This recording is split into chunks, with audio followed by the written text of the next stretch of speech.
Greetings, everybody. My name is James Vaughn, and I will be teaching this cross-listed class this semester.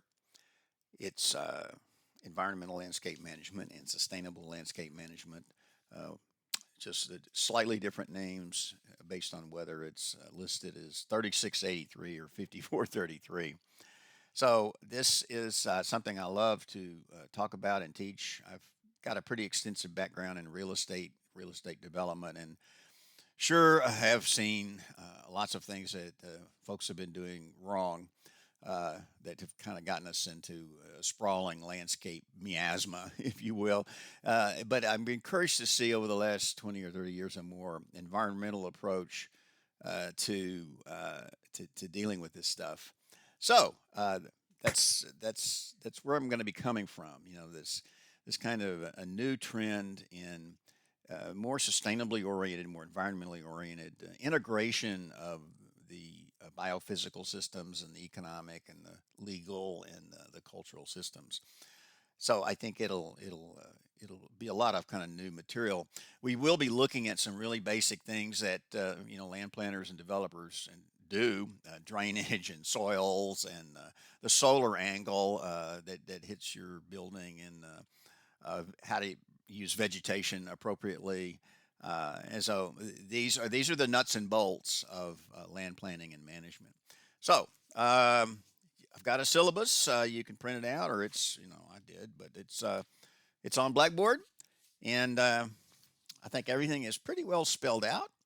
The required text is Landscape Planning Environmental Applications, 5th edition. I actually found a PDF version of this, so there's a link to it on Blackboard. But if you want a hard copy, I've got instructions in the syllabus on how to get that. Again, the modality of the course is asynchronous online, so you go at your own timing and pacing. Although I have a schedule at the end of the syllabus that I would advise following so you don't get overloaded or behind. I think if you put in a couple hours a day on this, that would probably be more beneficial than kind of saving it up to the end of the week and then crunching it.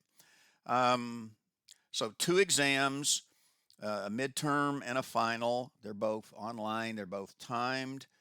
There will be some difference in the final for the graduates versus the undergraduates. You'll have a couple of short assignments. The first one is the same for both undergraduates and graduates. That's the topographic map assignment. The second one is a video assessment for undergraduates and a summary critique of a article from a refereed academic journal for the graduate students. And then at the end, there's a semester project, which can be a paper or a website. I know you can use Wix or an Adobe that is free to UTSA students. Has a lot of different apps that you can create a website with if you choose to do that. So let's see. I think that's about it. The schedule is the first week is the basics, where I cover what is landscape management, what is its history, what is the physiography of North America that we are working within, and then a little philosophical chapter on form and function. Okay, because that's something to really notice the form and function of the different elements of the land. The second week is water, and that's because water is the biggest impact, has the biggest impact on landscape, geomorphology, and a lot of money is spent dealing with it as far as flood control or drainage or wastewater management. Much of it ill spent. The third week will be soils and landscapes. Soils are pretty important around here because to the east of us we have miles and miles of Haydn clay, which is a highly mobile soil. It shrinks when it's dry and it swells up, and so it can really disrupt foundations and cause problems with your structures. And then we wrap up the last week looking at solar considerations, which are really just completely ignored now, like the orientation of your house.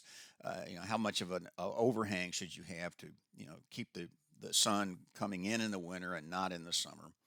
We'll look at the urban climate, climate change, the urban heat island, and then vegetation and its wise use in landscape planning and management. So a lot of this focuses on a development site, a small parcel of land situated within a drainage basin. So we talk a lot about drainage stuff.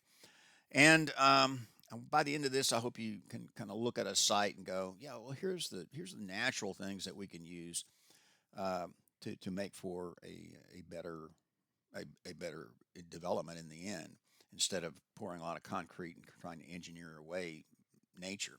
So that's about it. I hope you enjoyed the course. Just to get started, go to uh, well, there's a getting started folder in Blackboard, and then the modules. You'll see there's 4 of those, and just go there and get after it. See you later.